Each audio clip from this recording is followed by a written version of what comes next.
Bonjour, mon nom est Sylvain Bigras du site web toisuis-moi.ca. Aujourd'hui, je suis heureux de vous rencontrer, qu'on se retrouve sur cette plateforme pour regarder ensemble une étude biblique qui nous amène à considérer les changements auxquels on est exposé présentement. On voit dans notre univers présent qu'il y a toutes sortes de changements qui s'opèrent. On a connu la crise de la COVID, l'urgence sanitaire, l'obligation du port du masque et du vaccin, les changements climatiques qu'on vient de connaître dans la dernière été avec l'augmentation incroyable de canicules, les hivers plus froids aussi, un contraste entre les saisons, et puis sans négliger aussi la réalité des feux de forêt qu'on a connus, des typhons ou des ouragans immenses auxquels on fait face maintenant. Ce sont toutes des choses qui doivent arriver. Il va y avoir de plus en plus de risques aussi de conflits entre les pays. Il y a cette réalité où est-ce que l'amour du plus grand nombre va s'effacer. Jésus, dans l'Évangile selon Matthieu, au chapitre 24, a comparé la période de temps dans laquelle on entre présentement aux douleurs de l'enfantement. C'est-à-dire que présentement, la fréquence entre les circonstances éprouvantes de la vie commence à se rapprocher et la douleur augmente en intensité avec la progression qui va nous amener aux prophéties annoncées dans le livre de l'Apocalypse. Mais il y a deux perspectives à considérer ensemble. On va regarder ça. Qu'est-ce qui arrive si j'apporte aucun changement dans ma vie? Et qu'est-ce qui arrive si je place Jésus-Christ dans ma vie? Parce que c'est sûr, on va se parler de la Bible. On va se parler de l'importance de connaître Dieu, de saisir le message de l'Évangile qui est la bonne nouvelle. Et si tu ne connais pas Jésus, si tu ne l'as pas rencontré comme étant ton Seigneur, eh bien, je t'invite à prendre conscience de la réalité de ce qu'il a fait déjà dans le passé. Il y a 2000 ans passés, il est venu, il a vécu une vie exemplaire, sans péché. Et puis, il a accepté de se laisser mettre à mort sur la croix, de subir la conséquence de mes péchés, de tes péchés, à notre place, pour payer le prix que l'on doit à Dieu, pour avoir offensé ses commandements, avoir brisé ses commandements. Dieu a établi des règles de base dans la vie, et l'humanité a choisi de les enfreindre et de tasser Dieu du revers de la main. Et si tu ne connais pas Jésus, ton problème numéro un, problème numéro un, c'est pas ton budget, c'est pas ton compte de banque, c'est pas d'être aimé par les gens qui t'entourent. Ton problème numéro un, c'est tes pécheurs. Et tu t'en vas en enfer. Oui, je sais, j'ai l'air vraiment fou-flyé en te disant ça. Sauf qu'en réalité, c'est ce que la Bible nous annonce. Le salaire du péché, c'est la mort. Tous sont pécheurs et sont privés de la grâce de Dieu. C'est le message que Jésus a annoncé.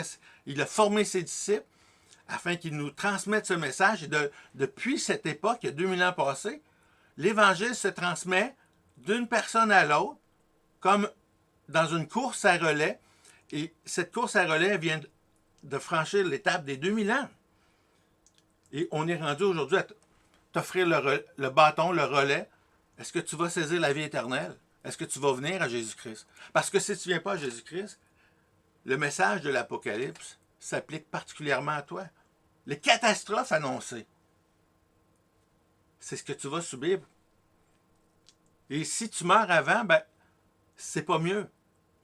Même si tu ne passes pas à travers ce qu'on appelle l'Apocalypse, ce qui t'attend, la Bible dit, après la mort, c'est le jugement. Le jugement, on pourrait comparer ça à aller au cinéma, et puis le film à l'affiche, c'est ta vie. Est-ce que tu es prêt à regarder avec Dieu le film de ta vie? Parce que la question est là. Comment as-tu vécu ta vie? Très jeune, tu vas être surpris de voir, parce que tu l'as oublié peut-être, tous les petits caprices, la manipulation que tu avais quand tu te mettais à pleurer pour influencer ta mère, ou pour ne pas faire quelque chose. La petite crise que tu faisais quand tu avais 4 ans. Les premiers mensonges que tu as dit, à peu près vers le même âge. Et l'augmentation avec le temps de cette liste de péchés qui a grimpé, grimpé, grimpé. Aujourd'hui, si on fait le résumé, tu ne veux même pas passer la première minute à regarder le film de ta vie. Parce que dans la présence de Dieu, il y a une chose qui va être évidente. La sainteté de Dieu, puis comment tu es misérable à côté de Dieu. L'écart entre Dieu qui est en haut et toi ici est immense. Il n'y a pas aucune échelle qui te permette de te rendre jusqu'au prochain niveau, la présence de Dieu. Non, parce que ton péché a mangé tous les barreaux d'échelle possibles. Et ça, c'est vrai pour toute personne. Sauf que l'Évangile nous annonce que Dieu a tant aimé le monde qu'il a donné son Fils unique, afin que quiconque croit en lui ne périsse point, mais qu'il ait la vie éternelle. Ça, c'est l'Évangile. La bonne nouvelle.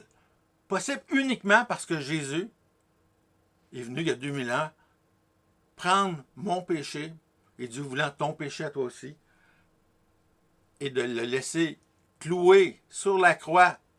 Sur la croix, là. Vous voyez cette croix qui fait la séparation entre le jugement de Dieu et l'éternité dans la présence de Dieu. La croix, c'est le pont qui nous permet de se retrouver dans la présence de Dieu. Il faut passer par Jésus-Christ. Jésus a dit qu'il était le chemin, la vérité et la vie. Nul ne vient au Père que par lui. Vous avez le choix. On passe par la croix ou on évite. On évite les flammes de l'enfer, le tourment éternel, là où il y a les pleurs et les grincements de dents pour l'éternité. Mon ami, si tu n'as pas Christ, tu as un billet pour l'enfer. Si tu places ta foi en Jésus-Christ, si tu mets ta confiance en lui, si tu reconnais ton péché et que tu t'engages à suivre Jésus-Christ, il y a une phrase qui me frappe toujours, et vous allez comprendre pourquoi le site web porte le nom de « Toi, suis-moi », c'est cet appel de Jésus, « Toi, suis-moi ». Es-tu prêt à marcher avec Jésus? Es-tu prêt à suivre Jésus jusque dans l'éternité à venir? Jusque dans le royaume de Dieu? Jésus a dit qu'il allait, après sa mort, il était pour aller à la maison du Père, nous préparer une place. Vas-tu être de ceux dont Jésus a préparé une place dans la maison de son Père? Si tu n'as pas Christ, tu n'as pas le droit à ça. Si tu mets ta foi en Jésus. Parce que l'essentiel du message de l'Évangile, c'est en qui tu crois, en quoi tu crois. Si tu crois en Christ, en son amour, bien, tu vas le suivre, chercher à plaire à celui que tu aimes. C'est une relation d'amour. Le premier commandement était clair. Le premier commandement, il disait « Tu adoreras le Seigneur ton Dieu de toute ton âme, de toutes tes forces, de toutes tes pensées. » Pas facile, hein? Mais quand on met notre foi en Jésus-Christ, notre cœur s'ouvre à cette réalité parce qu'il y a un aide qui vient nous rejoindre à ce moment-là, le Saint-Esprit qui arrive et qui nous permet de mettre notre foi en Jésus-Christ. Alors, si tu regardes cette vidéo dans la perspective que le temps est proche, parce que tu es en Jésus-Christ, tu as l'espérance et la certitude que tu vas terminer, tu vas passer à l'étape suivante plutôt, la maison du Père, le royaume des cieux, là où la guerre va être finie, le mensonge n'existera plus, les maladies n'existeront plus. C'est ce qui doit arriver dans la suite des temps si tu places ta foi en Jésus. Et si c'est le contraire, bien, c'est le tourment éternel. Et comme Jésus le dit au moins à 5 reprises dans l'Évangile selon Matthieu, c'est un lieu, l'enfer, où il va y avoir des pleurs et des grincements de dents pour l'éternité. Alors, mon avis, avant d'aller plus loin, je t'invite à placer ta foi en Jésus. à lui faire connaître ton urgent besoin d'être réconcilié avec Dieu et de placer Dieu au centre de ta vie. Et en plaçant Dieu au centre de ta vie, il va t'envoyer son Esprit Saint et tu vas voir la vie avec des nouvelles lunettes. Pas des lunettes roses, mais des lunettes spirituelles. Ça va être le Saint-Esprit qui va venir t'enseigner et t'aider à marcher dans la vie chrétienne. Il va même intercéder pour toi, que les Écritures nous disent.